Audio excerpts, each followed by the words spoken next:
Victoria learned, while still young, that surviving cruel stares required an armor no one could see.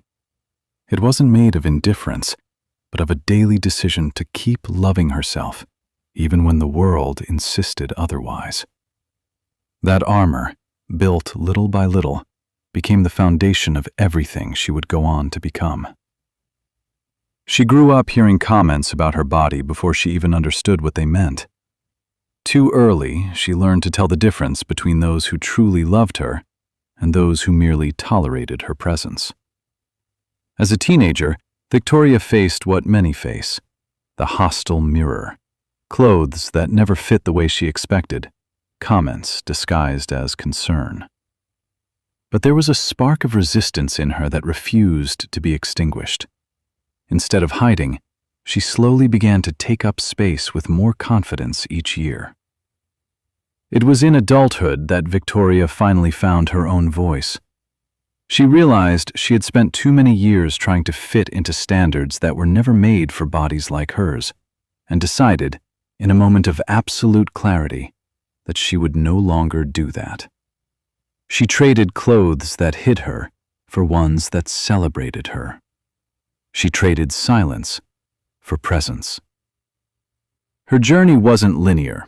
There were setbacks, days when the old voices returned in full force, whispering that she needed to change, to shrink, to conform. But Victoria had learned to recognize those voices as echoes of the past, not truths about her present. There was a generosity in Victoria that went beyond measure.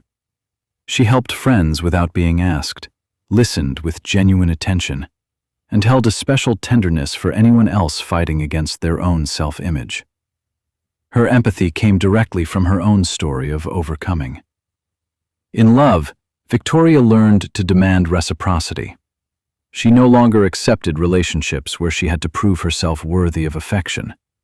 She knew, with a hard-won certainty, that she deserved to be loved exactly as she was, with no conditions, no promises of future love contingent on changes to her body. Her sensuality was non-negotiable. Victoria moved with ease, danced without worrying about who was watching, wore whatever made her feel powerful. She understood that desire and beauty had no single shape, and that her body, in all its fullness, was worthy of admiration. Among friends, she was known for her unshakable loyalty. She wasn't the type to disappear when someone's life got hard. On the contrary, it was in moments of crisis that her presence grew stronger and more constant. There was also, in her journey, a growing love for her own reflection, not overnight, but built photograph by photograph, decision by decision, choosing to treat herself with the same kindness she offered others.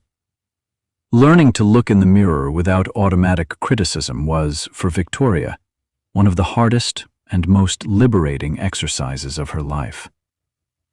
Today, when Victoria walks into a room, she carries with her the history of every battle won. She isn't perfect and doesn't pretend to be, but she is whole, authentic, and lives with the quiet certainty that her existence, just as it is already enough.